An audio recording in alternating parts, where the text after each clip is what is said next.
In the near future, a calamity known as the ruin causes society to be reorganized. People don't have any sense of emotion anymore, they see all in black and white, lying is illegal, and medicine is used to repress any naughty desires. This is why babies are born through genetic engineering. Such reorganization has removed all pain and conflict to allow for peaceful coexistence, but it's also left people without individuality, since they're all one and the same. The city is surrounded by a mysterious mist and people are told there's nothing beyond it. A boy named Jonas rides his bicycle to the nurturing center with his best friends Fiona and Asher to do volunteer work with the newborn babies. The three of them have turned 18, which means soon they'll be assigned a place in the community. Fiona and Asher are excited about the upcoming ceremony, but Jonas is scared because he feels different and he doesn't know what path to pursue. Nobody knows this, but Jonas can sometimes see color, like the real shade of Fiona's hair.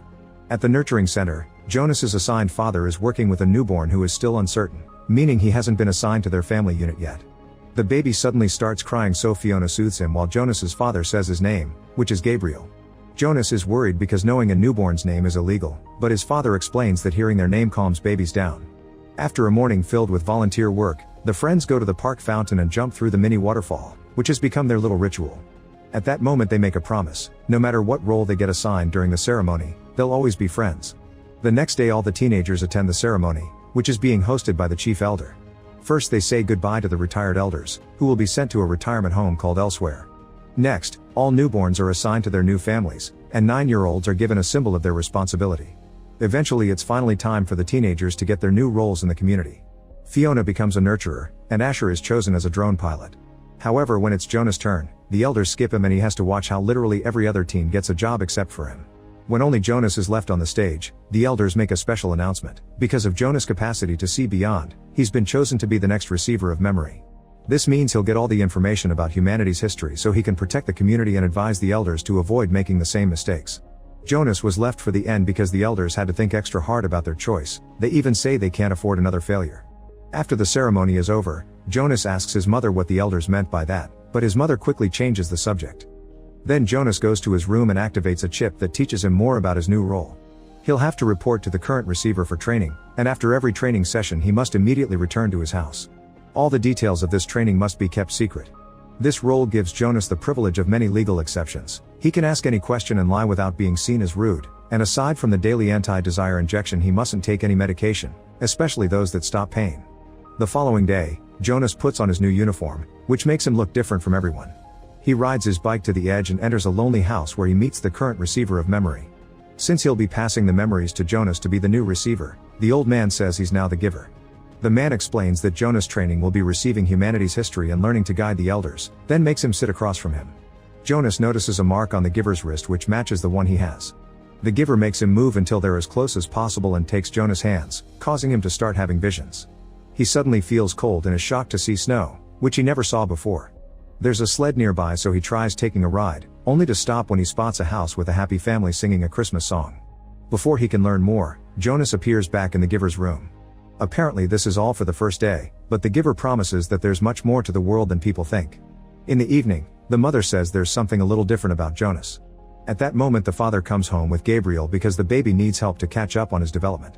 Jonas notices Gabriel has the same mark on his wrist and can guess what will be his future. The next day, the giver announces they'll learn more about color. The giver shares that his first color was yellow, and Jonas tells him about the red of Fiona's hair. Then the giver sends Jonas into another memory, and this time he can see lots of wonderful colors in the sky. It seems this is the first time he gets to look at a sunset. When Jonas returns to reality, he's shocked to see colors in the room, although some of them are still a bit muted. It's explained that the elders decided to get rid of colors because it encouraged envy, but as Jonas advances with his training, he'll see more colors and in brighter tones. When Jonas looks out the window, he's surprised to see a wonderful tree among the mist and realizes that they were lied to about there being nothing beyond the mist. The following morning, Fiona finds Jonas laying on the grass and watching his surroundings. He's amazed by all the colors he can see now, but Fiona of course doesn't get it. The teens dare to hold hands only to be interrupted by Asher, who invites them to watch the drones fly.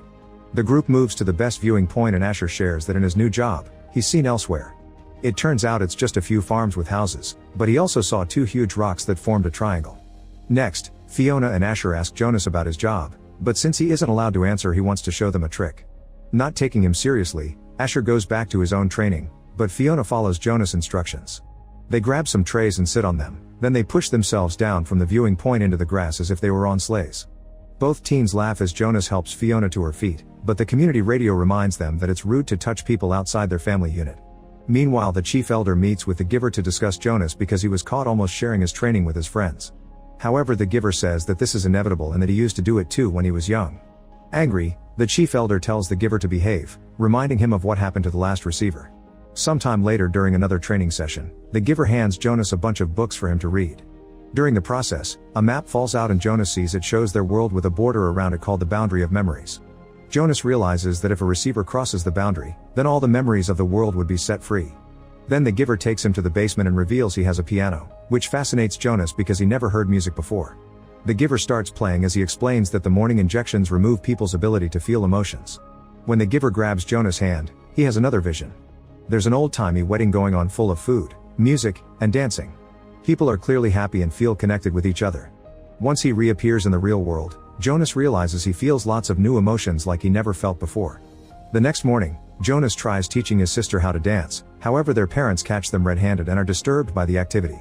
Suddenly they receive a hologram message from the chief elder, who is wondering if Jonas is being trained properly. Jonas assures her that he is and lies, saying he and the giver sit together and just talk. Then Jonas leaves for training, but instead of taking the injection, he grabs an apple. Once he's gone, the chief elder asks the mother to keep a close eye on her son. Days pass and the giver continues to show Jonas all kinds of memories from the old world. Jonas gets to see how different people could be and learns about concepts like culture, art, and religion. He also learns about the animals that used to coexist with humans. The giver makes sure to touch every important historical milestone and Jonas slowly understands how the old world was richer and more complex. All this also helps him see better colors in his city. After a few weeks of training, the giver announces Jonas is finally ready to know pain. He grabs Jonas' hand and shares the memory of some poachers killing an elephant, which leaves Jonas crying for the first time when he returns to reality. The giver comforts him but also warns him that it'll get worse. That night, Jonas can't sleep and decides to comfort Gabriel instead, holding his wrist to show him some memories of animals. Gabriel sees it all, confirming he'll be a receiver in the future. Afterward, Jonas watches Fiona at the window and as he falls asleep, he sees the two of them kissing. The next day Jonas tells the giver about this, expressing his confusion because that memory didn't happen. The giver explains that Jonas had his first dream, which is a combination of reality and fantasy. He also points out that Jonas is finally starting to feel love. Sometime later, Jonas goes bicycle riding with Fiona and can't stop thinking about the concept of love. She tries to ask him about his job, but this time he knows not to try anything weird and avoids the questions. Afterward at home, Jonas asks his family about love, but they just say it's an old concept that no longer has an application. After dinner, Jonas tucks Gabriel in and tells him that he loves him as he shares a few more happy memories. The next day, Jonas arrives at the giver's house only to find him on the floor. He immediately rushes to help him and the giver tries to stop him, but it's too late. A memory puts Jonas in the middle of a battlefield, and next to him there's a man bleeding to death. There is violence, blood, and death all over the place. Jonas then fires his gun, supposedly killing someone. Soon Jonas wakes up and he's horrified by all this pain, grief, and suffering he just experienced. The giver tries to explain Jonas wasn't supposed to see that yet and that this training is precisely done to prevent another war, but Jonas has taken too much and announces he can't do this anymore, so he leaves. Watching him go reminds the giver of the time Rosemary left him too. As Jonas crosses the park, he realizes he can't just go back to his old self because he has all this knowledge that makes him see everything different. Asher notices he's acting weird and tries to check on him, but Jonas ignores him. However, he does react when Fiona approaches him and admits he stopped taking his injections. He also confesses he wants to quit his job. Jonas encourages Fiona to stop taking the injections too and asks her to meet him tomorrow at the fountain. Later, Jonas returns to the giver's house and finds him in the basement watching a memory of Rosemary and his younger self at the piano. The giver explains that Rosemary was his daughter and she was supposed to be the next receiver. However, when he showed her a memory of a mother losing her child, it was too painful and she couldn't take it. The next day Rosemary told the elders that she quit and she was sent to elsewhere. Jonas thinks that living in elsewhere doesn't sound too bad, so the giver shows him a hologram with the truth. Jonas' father appears handling a pair of baby twins, only to take one into another room and inject the baby on the head. Because the society only accepts there can only be one of the same thing, twins are always separated and one is sent to elsewhere, which is just a metaphorical name for execution. This means the retired people who were sent to elsewhere are dead as well. Jonas is horrified by the baby's death, but his father doesn't appear to understand what's happening. The giver explains that humans don't grasp the concept of death because they've never been introduced to it. Furious, Jonas demands to know why nobody ever did anything about this, so the giver reminds him that people can't feel and therefore don't have any emotions to act on. Moments later, Jonas arrives at the fountain and finds Fiona feeling rather unwell. She confirms she didn't take the injection, so she's overwhelmed by all the new things she's feeling. Jonas holds her hands and kisses her, making her feel better and promising more wonderful things in their future. After Fiona leaves, Jonas finally remembers that he dreamed about her when he was a child, and when he told his parents, they fixed it with an injection. Afterward, Jonas goes home and notices Gabriel isn't there, so the mother explains that Gabriel failed the maturity test and will be released into elsewhere. Knowing the real meaning now, Jonas refuses to have dinner with his family and rushes to his room to pack a bag. Then he escapes through his window and rides away on his bicycle. Suddenly Jonas finds the way blocked by Asher, who reminds him leaving his home this late is illegal. Jonas tries to explain that there are more important things, but Asher still grabs the bicycle to stop him, so as they fall, Jonas shocks Asher by punching him. Then Jonas manages to escape and goes to the giver's home to ask for his help. The giver is glad to see this rebel act and they make a plan together. Jonas will take Gabriel to the boundary of memories to release humanity's history, while the giver stays to help guide people once all those memories come back. Meanwhile, Jonas's mother hears what happened from Asher and reports the incident to the chief elder, who immediately makes a hologram call to the giver. Jonas hides just in time and the giver tells the chief elder he doesn't know where Jonas is. The chief elder can tell he's lying, but she can't force him to talk, so instead she concentrates on tracking Jonas on the security cameras. Then the giver gives Jonas the map, and as he says "I love you," he shares some memories of revolutionary events to fill him with courage. In the city, a message is played announcing Jonas is a wanted man. Soon he makes it to the nurturing center, which is seen by the chief elder on the cameras, and she sends her men after him. She also finds a recording of the kiss, which horrifies every elder in the room. In the nurturing center, Jonas convinces Fiona to take him to the restricted floor while explaining he'll be leaving the community for good. After they find Gabriel, Jonas asks Fiona to come with him, but she refuses to leave her family, so she says goodbye with a kiss. At that moment the guards enter the building, so Jonas takes Gabriel through another door while Fiona takes an empty cradle and starts running, causing the men to follow her believing she has the baby. After a long chase, Fiona is surrounded and captured, but Jonas manages to escape by stealing a guard's bike. Unfortunately, the guards soon catch on and start chasing him too. Jonas goes as fast as possible, crossing the city as he makes his way to the edge. The guards follow him there, but they immediately stop when they see him jump into the mist where they don't dare to follow. The chief elder receives a message saying Jonas was lost to the edge and the search is cancelled. Refusing to give up, the elders bring Asher and Fiona in for interrogation, and Fiona is given the injection again.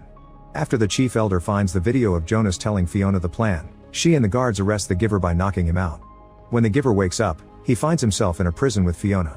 The chief elder holds a ceremony of loss for Jonas so people won't be surprised by his disappearance, while at the same time she orders Asher to find Jonas and get rid of him. Meanwhile, Jonas safely lands on a desert and is amazed to see nature outside the giver's memories, especially the warm light of the sun. He only stops riding at night to rest by the fire. Eventually the bike stops working, so Jonas continues traveling on foot while carrying Gabriel in his arms. At that moment Asher's drone friends him, so Jonas begs his friend for trust. Without a word, Asher starts chasing Jonas and Gabriel with his drone until it's close enough to pick them up. Asher guides the drone to the river and drops the boys in the water, hoping this will help them escape while still looking like they're dead. Once Asher sees the duo is okay, he takes the drone away and tells the chief elder that he's successfully finished his mission, which is the first lie he ever told. Minutes later, Jonas and Gabriel leave the river to continue traveling under the harsh sun. Jonas thinks about Fiona to get strength to keep going. Speaking of Fiona, she's visited by Jonas's mother, who informs her she'll be sent to elsewhere. A desperate Fiona starts sharing all the wonderful things Jonas taught him, saying humanity has been robbed. Eventually Jonas and Gabriel leave the desert and make it to the snowy mountains. While dealing with the bitter cold, Jonas takes out the map and starts looking for a tower, but he can't see anything and passes out. Back to Fiona, she's taken to the chamber room where she'll be released, so the giver joins the watching elders and begs them to end this unnecessary drama. However, the chief elder refuses, reminding the giver that love only brings jealousy, hate, and violence because people are weak and selfish. At that moment Jonas wakes up because Gabriel is crying. Buried in the snow, he finds a sled and remembers his first given memory, so he sits on it and the duo quickly slides down the hill. This helps them finally reach the tower that marks the boundary, and as they cross the force field, all of humanity's memories are released just in time to stop his father from giving Fiona the lethal injection. As the city fills with color again, Jonas and Gabriel find the house from the memory and settle down to wait for Fiona.